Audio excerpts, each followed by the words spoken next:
I know I am a different type of human being than most. What happens to me is very unusual, and why I am unusual is something that I have no noticeable understanding for.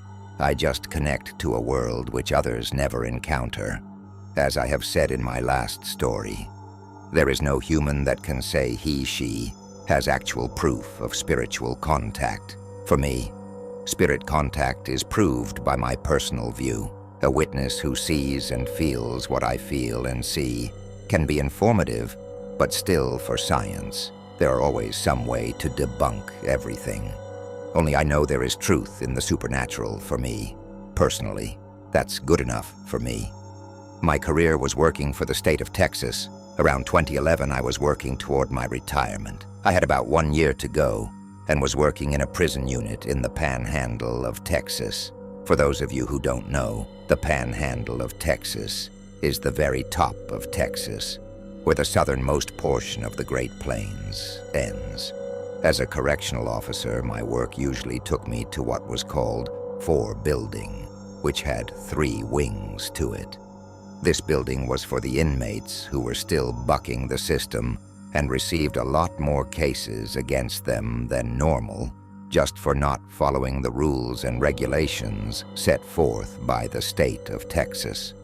Each night I worked a 12-hour shift, and each night we were required to start count after we came on shift, which was around 6:30. These counts went on through the night and into the morning hours, with one being bed book count. Bed book count was a visual count. The inmate comes to the cell door and shows his inmate ID card, and the officer has his clipboard with the inmate roster showing the correct ID number. Both numbers have to match. It is the most important count of the entire 12 hours of shift. The bed book count usually came after breakfast was served. Breakfast in a prison in Texas is served around 2:30 or 3 o'clock in the morning. I took my clipboard and attached the roster to it and started in C wing and ended up in A wing. There are 21 cells on the top row and 22 cells on the bottom row, with 2 tiers in each of the 3 wings. My walk started at the top and then went to the bottom row. As I walked along the bottom row of A wing, I had just reached cell 19 and was busy checking my inmate roster. When I looked up, there stood a 30-something, healthy-looking Hispanic man looking at me through the cell door window. He was so close to the cell door window that if he was any closer, I would have felt his breath. Being very surprised to see him there, I smiled and said something like, "Well, I didn't see you there." Instead of answering me, he just stared at me and then turned and vanished in front of my eyes. I don't normally have goosebumps when I come into contact with ghosts, or do I get frightened at all. I just do not let that happen. But when I come across a solid-looking person that fades quickly into nothingness, it has a totally different reaction. I admit that the goosebumps were there, and mainly the unreality of the whole incident bothered me for a couple of days. After the presence had vanished, I could see this older Hispanic man raise up from the bottom bunk, and he spoke. "Who are you talking to, boss?" I said. There was a 30-year-old Hispanic inmate at the cell door window, and he vanished. What I said bothered the older man, and he was frightened about the cell being haunted. He pointed toward the top bunk and said, "Boss, that bunk has been empty for months. I am the only one here." It was then I heard this voice in my head tell me to warn the man on the bottom bunk of a new inmate moving in with him. I told him as directly as I could to watch out for a new inmate sharing his cell. I told him to stay away from the new cellie because something was going to happen where he could get hurt. A few weeks later, I was in the line building, the lieutenant's office. On the wall was taped the photo of this Hispanic inmate that looked very familiar. Below the photo was the TDCJ inmate's ID card. I was very curious, noticing that he oddly looked like the vanishing phantom of cell 19 in 4 Building. So I asked the lieutenant about him. He answered by saying, Oh, that guy? Yeah, his picture is up there because he is being transferred out in the morning. We put him in 4 building, A wing, in 19 cell. He went to outside recreation, and a rival gang member cut his throat. I said, so he lived over it? The lieutenant said, he was in the infirmary for a while. When I walked into the day room of a wing, about a week later, the older Hispanic inmate showed the other inmates me, the odd officer that convinced him that the paranormal was real.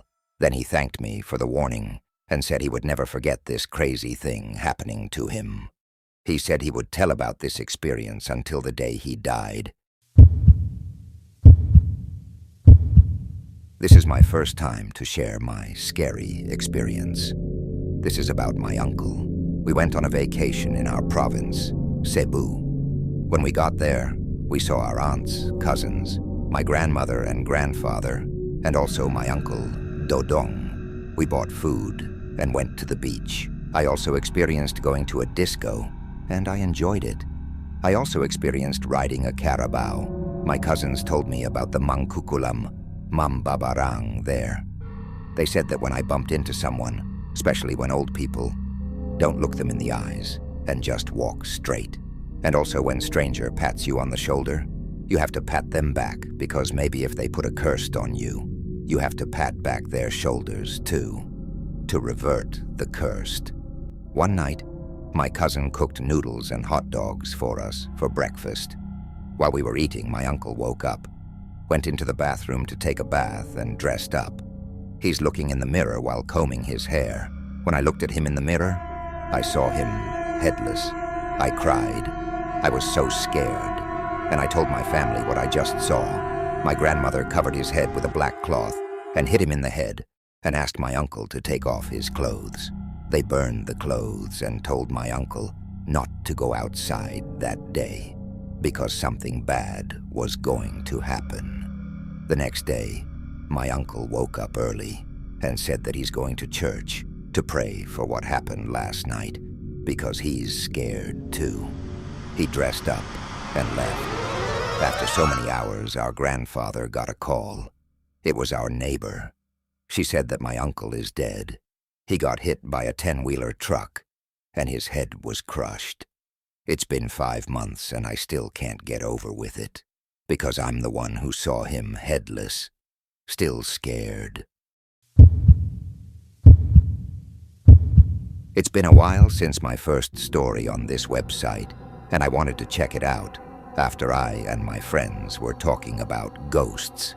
There's a lot to talk about, but I will probably only talk about this one moment at my university, Unimas, that has been sticking with me for a while.